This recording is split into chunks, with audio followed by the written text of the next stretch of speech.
আশা করি সকলেই ভালো আছেন। আজকে আমরা কথা বলবো ঢাকার অন্যতম জনপ্রিয় এবং ঐতিহ্যবাহী একটি হাট, কোরবানি পশু হাট নিয়ে। সেটি হলো আফতাবনগর গরু হাট। প্রিয় দর্শক, আপনারা অনেকদিন ধরেই জানতে চেয়েছিলেন যে আসলে এবার আফতাবনগর গরু হাট বসবে কিনা, কোনো আপডেট আছে কিনা সেটা নিয়ে। তো আজকে ভিডিওতে আমরা পুরো বিষয়টা বিস্তারিত আলোচনা করব। প্রথমে যদি আফতাবনগর হাটের কথা বলি, তাহলে এটা কিন্তু ঢাকার সাধারণ কোনো হাট না। এটা এমন একটা হাট যেটার সাথে জড়িয়ে আছে অনেক মানুষের স্মৃতি, অনেক ব্যবসায়ীর আবেগ আর অনেক ক্রেতার পছন্দের ইতিহাস। একটা সময় ছিল কোরবানিতে আসলেই মানুষ বলতো, চলো আফতাবনগর হাট ঘুরে আসি। কিন্তু দুঃখের বিষয় হচ্ছে গত 2 বছর ধরে আফতাবনগরে গরু হাট বসছে না, যেটা আসলে গরুপ্রেমী মানুষের জন্য হতাশার বিষয়। কিন্তু এখন পর্যন্ত অবস্থা দেখা যাচ্ছে যে তাতে কোনো নিশ্চিত খবর পাওয়া যায়নি। এখন আসি এবারের পরিস্থিতিতে। দর্শক, আপনারা জানেন ইতিমধ্যে ঢাকার বিভিন্ন কোরবানি হাট নিয়ে আলোচনা শুরু হয়ে গেছে। অনেক জায়গায় হাটের ডাক, টেন্ডার, ইজারা প্রসেস শুরু হয়ে গেছে। কিছু কিছু হাটের প্রস্তুতিও ধীরে ধীরে শুরু হচ্ছে।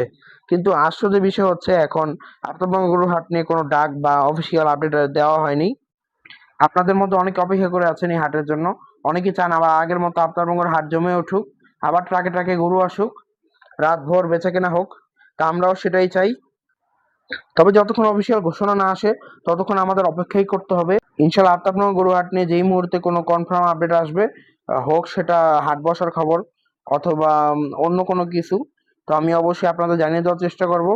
যদি বলতে চাই, আফতাবনগরে কিন্তু মোটামুটি এখনো ভালোই জায়গা আছে। তো যেইটার কারণে আসলে বসতে দিতে চায় না, যে এখানকার আবাসিক এলাকা অনেক ঝামেলা, যার কারণে আসলে বসতে দিতে চায় না। তবে এখনো দেখতেছি মোটামুটি ভালো পরিমাণে জায়গা আছে আছে তো আমার মনে হয় হাট তো হয় মোটামুটি 1 সপ্তাহ আগে, মানে হাট বসে আরো আগে, কিন্তু গরু আসে কিন্তু 1 সপ্তাহ আগেই। তো আমার মনে হয় একটা সপ্তাহ চাইলে তারা আসলে ধৈর্য ধরে থাকতেই পারে। একটা সপ্তাহ কিন্তু খুব বেশি একটা সময় না, একটা সপ্তাহ কিন্তু খুবই কম একটা সময়। তো আমার মনে হয় হাটটা বসতে দেওয়া উচিত। যেহেতু ঐতিহ্যবাহী একটা হাট, অনেক পুরানো একটা জনপ্রিয় একটা হাট, 2 বছর ধরে হচ্ছে না, আসলে খুবই খারাপ লাগে।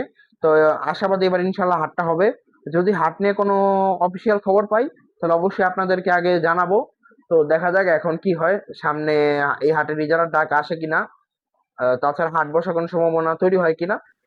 তবে কেন জানি মনে হচ্ছে হাটটা হবে ইনশাল্লাহ এবার। তো আশা করি হাটটা হবে। তো দেখা যাক, হয়তোবা আগামী 2 সপ্তাহের মধ্যেই হাটের টেন্ডার হয়ে যেতে পারে। দেখা যাক কি হয়। তো হাট হয় খুব কম সময়ের জন্যই। এখানে হয়তোবা 7 দিন থেকে 5 দিন আগে গরু আসে। তো এই কয়েকদিন খুবই সীমিত সময়, এখানে মনে হয় না যে এলাকাবাসীর খুব একটা অসুবিধা হবে।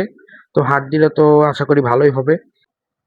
আর এলাকাবাসীরা যে কেন আসলে এই এলাকায় হাট চায় না, এটা আসলে আমি বুঝতে পারতেছি না। তাদেরও তো আসলে কোরবানি দিতে হয়, তাদেরও কোরবানির জন্য গরু প্রয়োজন হয়। তো তারা আসলে কোথা থেকে গরুটা কিনবে, এটা আমার জানার খুব ইচ্ছা। যদি আসলে হাট নিয়ে এবং বিরোধিতা করে তাহলে তো ধীরে ধীরে দেখা যাচ্ছে যে অনেক হাটই আসলে কমে যাবে। এবং আপনারা দেখতে পাচ্ছেন এখন আফতাবনগর মোটামুটি 2 বছর ধরে তারা বন্ধ করে রেখেছে।